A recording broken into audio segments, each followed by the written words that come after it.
স্রষ্টা মনে করে তাহলে তার ঈমান থাকে না। এই উলামায়ে কেরাম যদি শিরকের বিরুদ্ধে, গীবতের বিরুদ্ধে, হিংসার বিরুদ্ধে বয়ান না করতেন, যেভাবে তারা প্রত্যক্ষ হয়েছে সব এমন ভাবে প্রত্যক্ষ হয়েছে। এই বয়ান করার কারণে কিছুটা ঠিক আছে, নাহলে ঠিকঠাক কোন একটা সব এক লাইনে গেল,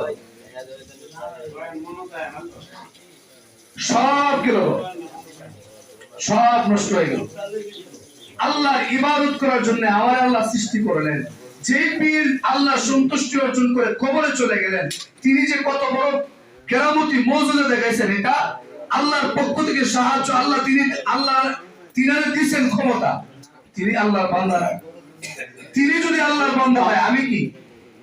আমিও তো আল্লাহর বান্দা। আমি চাইলে কি পারবো না? কিন্তু আমি চাই না। আমি চাই হের কাছে, আমি তার আল্লাহর কাছে চাই না। আমার চাওয়া হচ্ছে বান্দার কাছে।